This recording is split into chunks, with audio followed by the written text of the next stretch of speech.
네, 안녕하세요. 저는 과학 커뮤니케이터이자 카이스트에서 뇌과학을 연구하고 있는 송영조라고 합니다. 제가 오늘 이 뇌과학과 인공지능을 주제로 좀 가볍게 이제 내용을 준비해 봤는데요. 오늘 가볍게 준비했으니까 여러분도 이제 편안한 마음으로 좀 즐겨주셨으면 좋겠습니다. 2003년도에 이 아이로봇이라는 영화가 있었어요. 제가 정말 재밌게 봤던 영화인데, 이 영화가 정말 고도로 이제 발달된 로봇이 있는 사회에서 이제 로봇이 계속 이제 인간들을 돕고 있는데, 정말 이제 고도로 지능이 발달된 로봇이 반란을 일으키고 이제 인간을 좀 통제하려는 걸, 이제 저기 윌 스미스가 주연인데, 이제 윌 스미스 배우가 이제 형사거든요. 그래서 이 형사가 그 로봇의 반란과 그 로봇의 통제하는 목적을 막기 위해 이제 좀 애쓰는 이제 그런 영화라고 볼 수가 있는데요. 이 영화에 이제 많은 명장면들이 있지만 그 중에서 좀 유명한 장면 하나가 있어요. 그래서 과거에는 인터넷에서 좀 이제 밈이 되기도 했는데 바로 이 장면이거든요.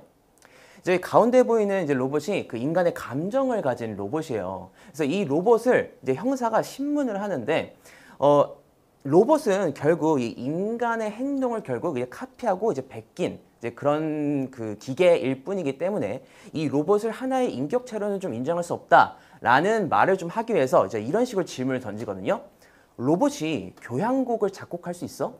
로봇이 빈 캔버스를 아름다운 뭐 이런 걸작으로 바꿀 수 있냐고 뭐 이런 식으로 질문을 하죠. 근데 이제 로봇의 이제 그 반문이 좀 이제 좀 걸작이죠. 넌 할 수 있어? 라고 물어보죠.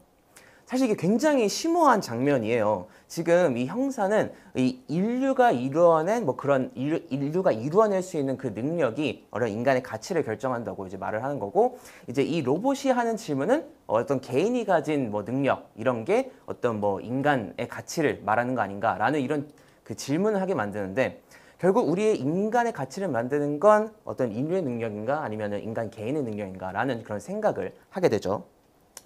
그런데 이제 그 요즘 시대에 들어서는 이렇게 인공지능이 발달한 시대에 들어서는 좀 이런 질문이 좀 많이 의미가 없어진 것 같아요.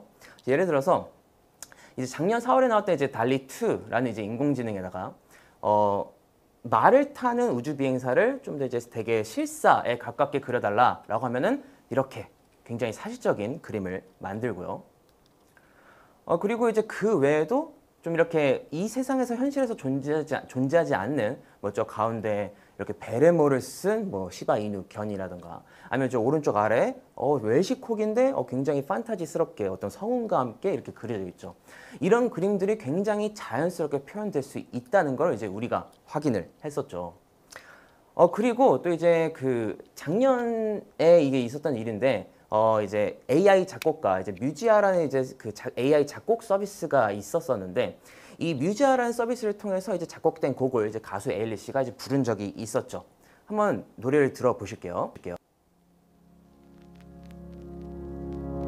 하나 둘씩 꺼져가는 저 불빛을 보면 뭐 이 정도만 들어도 굉장히 자연스럽게 작곡이 됐죠. 마치 사람이 작곡한 것처럼 굉장히 아름다운 선율을 이제 가지고 있다는 것을 여기서 좀 확인해 볼 수가 있습니다. 거울에 비친 누구보다 더 행복한 내가 마치 그리고 이제 대망의 챗 GPT가 있었죠. 사실 올해 초에는 챗 GPT 열풍이 있었던 것 같아요. 사실 지금 보시는 여러분들께서도 이제 본인이 하고 있는 일이나 뭐 과제를 하거나 좀 업무를 할 때 챗 GPT의 도움을 받아보신 분은 뭐 한 번쯤은 꼭 있을 것 같은데요. 사실 이 챗 GPT는 우리가 이렇게 대화를 이제 하면서 이제 질문을 하고 이제 대답을 하는데, 단순히 우리의 질문을 이해하고 답을 단순히 하는 것뿐만이 아니라 어떤 변호사 시험에 통과를 하기도 하고 의사 시험에 통과를 하기도 하고 심지어 이제 대본이나 글을 창작해주는 이런 능력까지 이제 보여줬었죠. 그래서 이 챗GPT를 이용해 가지고 한 올해 1월인가 이제 단편 영화가 이제 한 편 만들어진 적이 있었었는데요. 한번 보실게요. 보면 이게 한 6분 30초 난집되는 굉장히 짧은 단편 영화인데, 짧은 단편 영화기는 하지만 뭐 이 영화의 시나리오나 아니면 카메라 구도, 뭐 연출, 뭐 이런 것들이 이제 모두 다 이제 챗GPT 이해가지고 이제 쓰여졌고, 그리고 이런 챗GPT가 이제 그런 다양한 이런 그 업무를 수행할 수 있다는 그런 다재다능함을 보여준 뭐 하나의 사건이 아닌가 이제 싶은데요.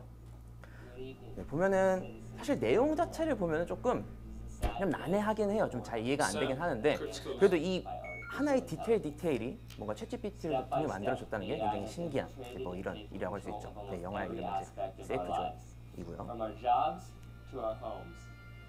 그래서 이제 이걸 통해서 좀 우리가 좀 이제 알 수 있었던 게 이런 챗 GPT가 사실 그 우리가 작가들이 어떤 대본을 쓰거나 이제 이럴 때 보통 수개월에서 수년 정도 걸린다고 하는데 사실 챗 GPT한테 어떤 시나리오를 써주라라고 할 때 굉장히 순식간에 그럴싸한 대본을 만들어 준단 말이에요.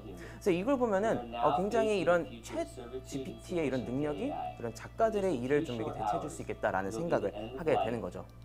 그래서 실제로 올해 5월 2일이었나요? 그래서 할리우드 작가들이 이제 총파업에 들어갔죠. 그래서 이 대기업이 이런 생성형 AI를 이용해가지고 이런 대본을 만들고 이런 작가들의 일자리를 대신해서 이제 AI를 사용하는 거에 좀 이제 반발을 했었고 심지어 이제 후에는 배우들까지 총파업에 나서가지고 이제 할리우드 전체가 이제 굉장히 그 생산이 중단되는 이제 그런 사건에 들어갔었습니다. 그래서 이제 방금 보여드렸던 그 아이로봇의 밈이 이제는 이렇게 바뀌어야 된다고 하더라고요. 그래서 이제 형사가 뭐 로봇이 교양곡을 작곡할 수 있니? 뭐 캔버스를 걸작으로 바꿀 수 있냐고 했을 때 이제 로봇이 응이라고 대답하는 사회가 됐다라고 하는데 정말 많은 거를 의미하는 밈이 아닌가 싶습니다. 생각해 보면은 우리가 아까 말씀드렸듯이 인간의 가치라는 걸 말을 할 때 어떤 인류가 만들어낼 수 있는 이제 그런 능력, 인류만이 가질 수 있는 그런 능력에 기반해 가지고 얘기를 많이 하는 것 같아요. 그래서 이제는 이제 인공지능이 인간만큼의 어떤 그런 창작물을 만들어내고 심지어 인간보다 더 뛰어난 능력을 만드는 사회에서 그럼 이 상황에서 정말 인류의 가치는 무엇인가라는 질문을 하게 되는 거죠. 그래서 이 상황에서 인류의 가치가 무엇인가라는 질문은 결국 이거를 묻는 것과 같다고 생각해요. 인공지능이 아무리 발달을 하더라도 따라잡지 못할 인간의 능력이 있을까? 아니면 혹은 적어도 좀 인공지능이 따라잡기 어려운 인간의 그런 지적 능력이 있을까? 라는 질문을 답을 하는 것과 같다고 생각을 해요. 그래서 이 질문에 좀 답을 하기 전에 앞서서 좀 더 이제 뇌와 인공지능과 관련해서 좀 더 이제 큰 그림에서 좀 이제 단순히 한번 바라보면 좀 도움이 될 것 같은데요. 이런 인간의 뇌와 인공지능 중에서도 뭐 요즘 또 딥러닝이나 뭐 뉴럴 네트워크 뭐 이제 이런 거로 많이 알려지는 뭐 이제 머신러닝, 기계학습 뭐 이런 알고리즘의 좀 단순한 공통점을 하나 꼽으라면은 이런 환경으로부터 경험을 하면서 뭔가 경험과 반복을 통해 계속 배워나간다라는 점이 좀 공통점으로 생각해 볼 수 있을 것 같아요. 인간 같은 경우도 생각을 해보면 우리가 하고 있는 많은 행동, 뭐 많은 말이 사실 학습을 통해서 나오게 되죠.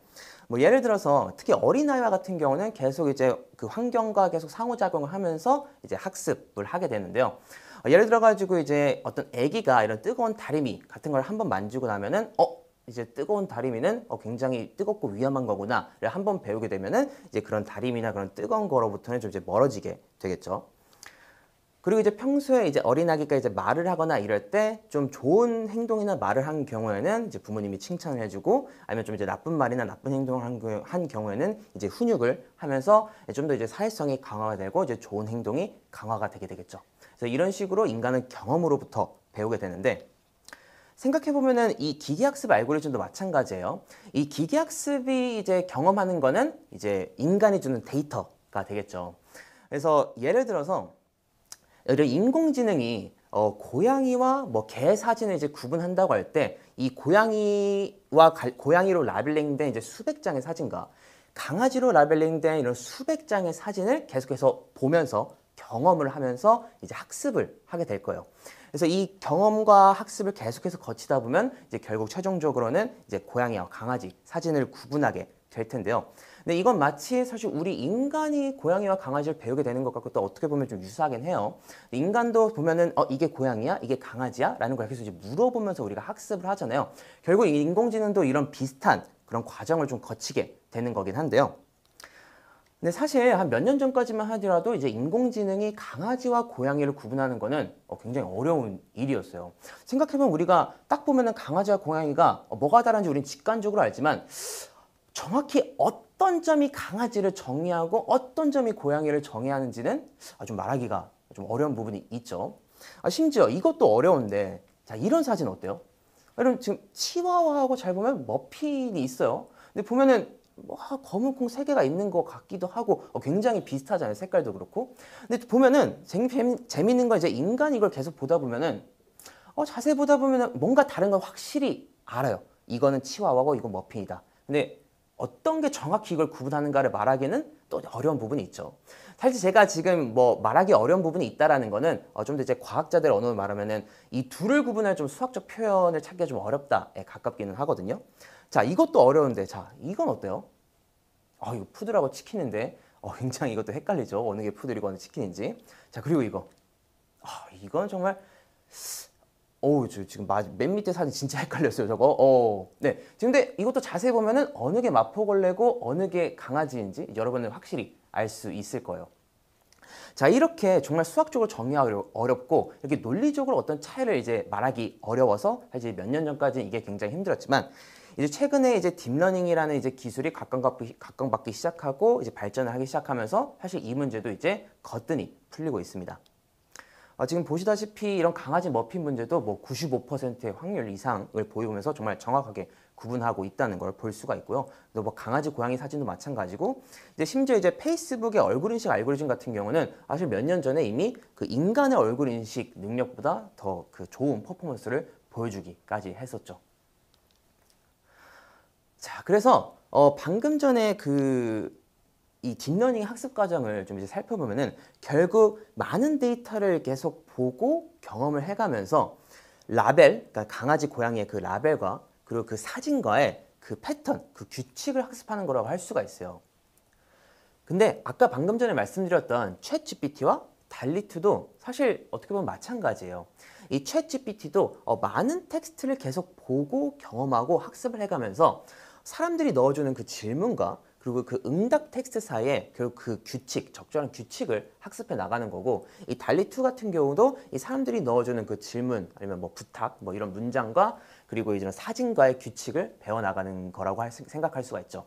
특히 챗 GPT 같은 경우는 또 이제 인간의 학습과 굉장히 유사한 부분이 있는 게 좀 더 자연스럽고 인간과 가까운 이제 응답을 할수록 사람들이 그 응답을 봐가면서 좋아요, 싫어를 계속 이제 눌러줬다고 해요. 정말 수십 명, 수백 명의 사람들이 그걸 보면서 계속 해준 건데, 그래서 그런 좋아요와 싫어요를 계속 받아가면서 좀 더 자연스러운 말, 자연스러운 텍스트를 챗GPT가 만들어낼 수 있게 된 거죠.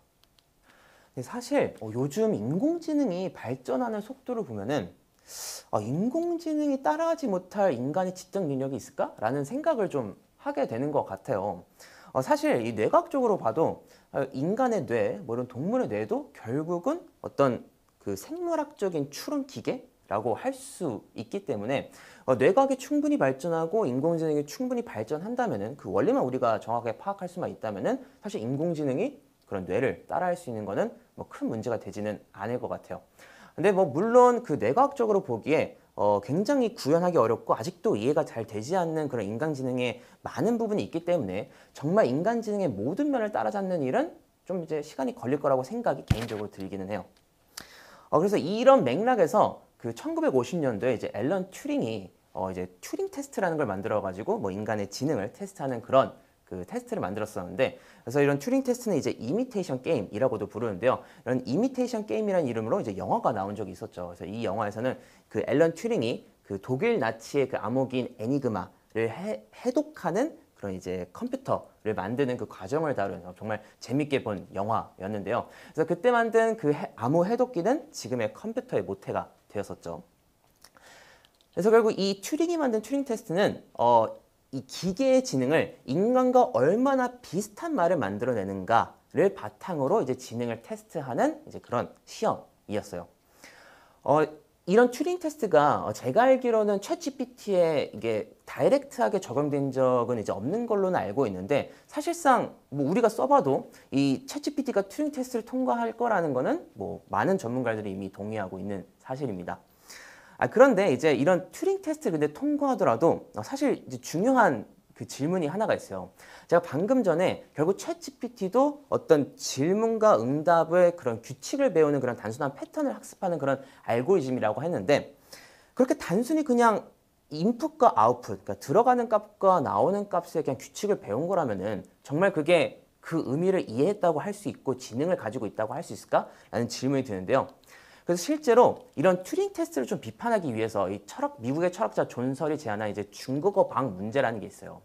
그래서 이걸 좀 이제 자세히 말씀드리자면은 이런 중국어 그러니까 방이 하나가 있고 여기에 중국어를 하나도 모르는 뭐 미국인이든 한국인이든 한 참가자가 이 방 안으로 들어갑니다.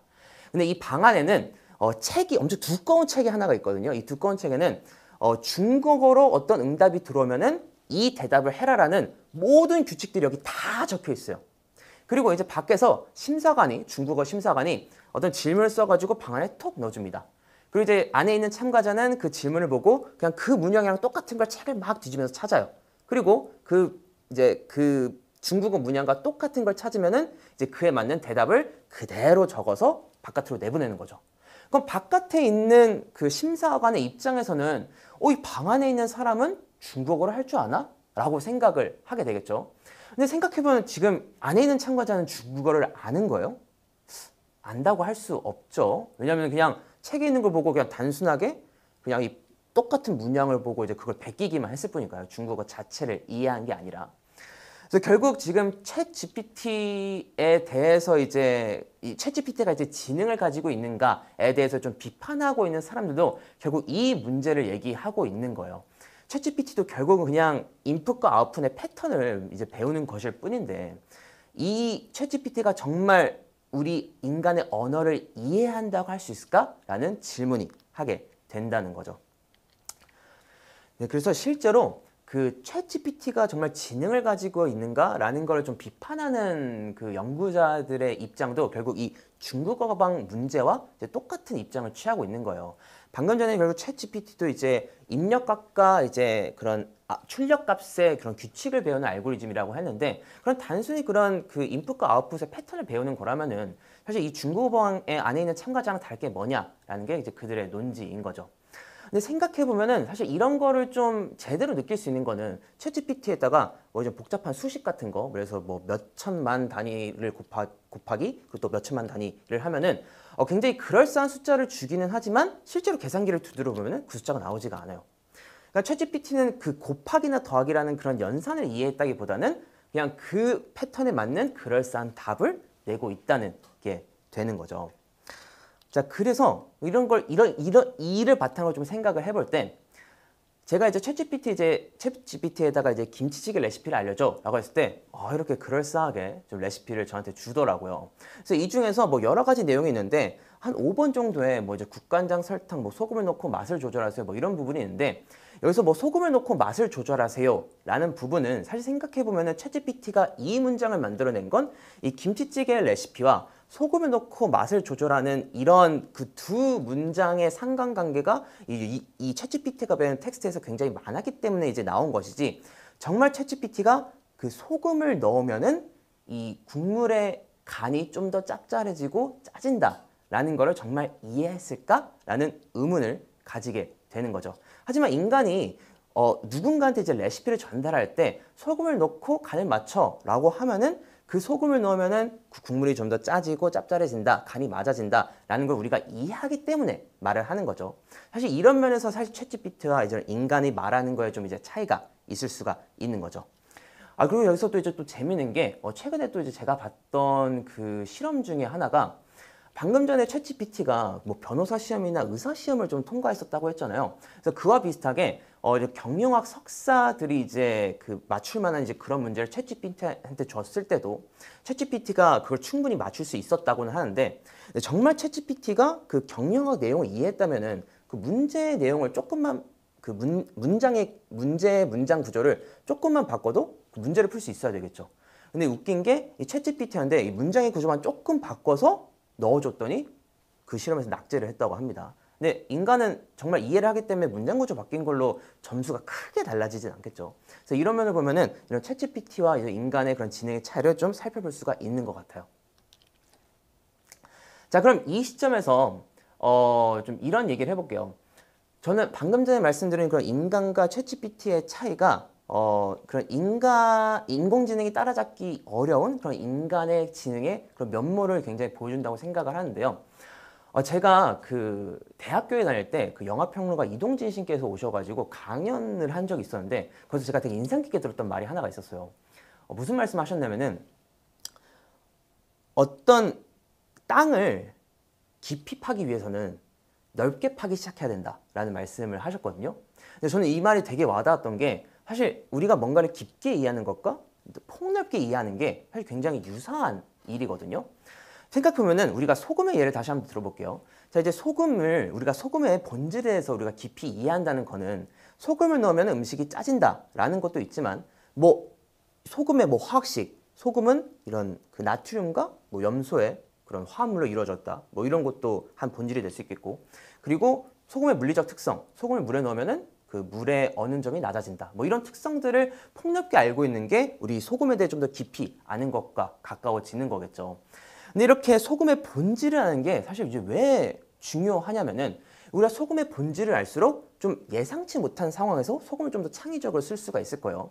생각해보면은 우리가 이제 그 겨울날에 이제 빙판길이 얼어가지고 이제 빙판길을 좀 이제 미끄럽지 않게 만들려는데 염화 칼슘이나 뿌려야 될 모래가 다 떨어졌다라고 하면은 우리가 이제 그 소금의 그 물리적 특성, 그 소금을 물에 녹으면은 소금이 물에 녹으면 어느 점이 낮아진다라는 사실을 좀 알게 되면은 소금을 뿌려볼까라고 하면서 좀 그런 응용을 해볼 수가 있겠죠. 그래서 이렇게 우리가 본질에 대해서 뭔가 깊이 이해한다는 거는 이 지식을 좀 이제 잘 응용할 수 있게 된다는 것과 굉장히 비슷한 내용이라고 생각이 돼요.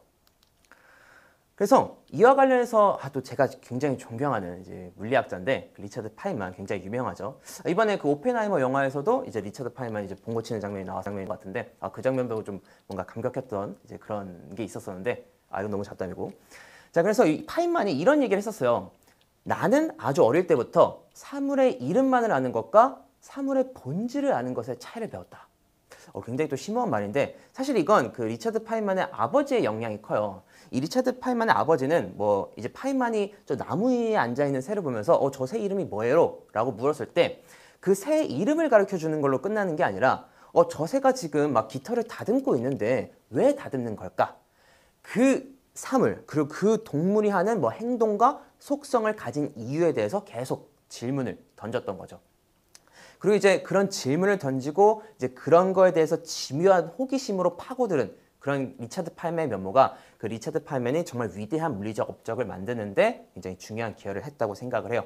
그리고 그런 집요한 호기심이라는 부분은 사실 저도 굉장히 공감을 하는 부분이긴 한데요. 사실 이런 어떤 그 새로운 걸 만드는 창조적 과정이 굉장히 개인적인 과정이기 때문에 좀 과학적으로 말하기는 좀 어렵지만 제가 조금 경험했던 거나 아니면 다른 물리학자들의 일화를 보면은 그런 집요한 호기심이 새로운 걸 만드는 데 좀 중요한 요소였던 것 같아요.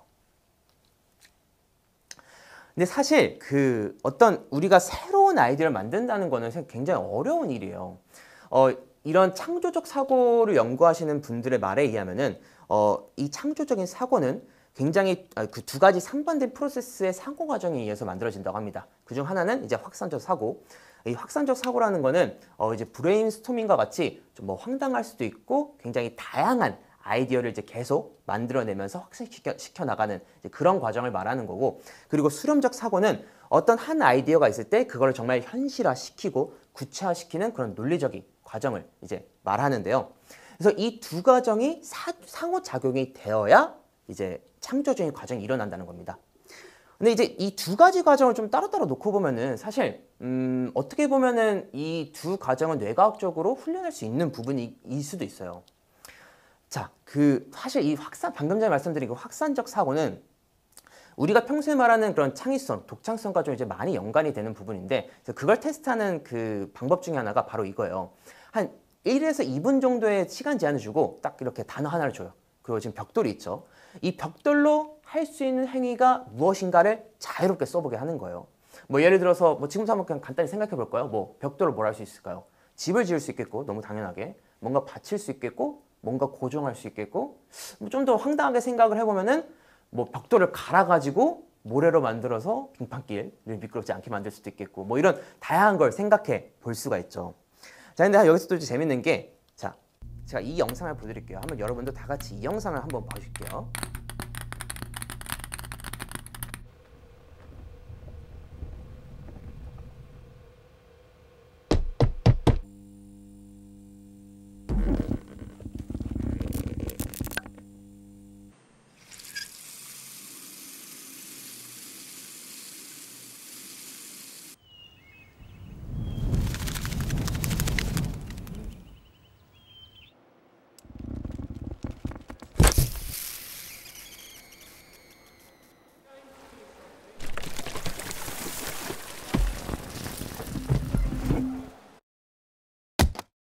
자, 이 영상을 보셨죠? 그리고 이 영상을 본 다음에 이번엔 신문이라는 단어를 드릴게요. 그래서 신문으로 할 수 있는 또 행위들 한번 떠올려 보실래요?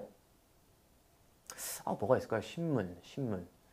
신문을 접어서 누굴 때릴 수도 있을 것 같고, 또 신문을 말면은 병따개도 될 수 있지 않나?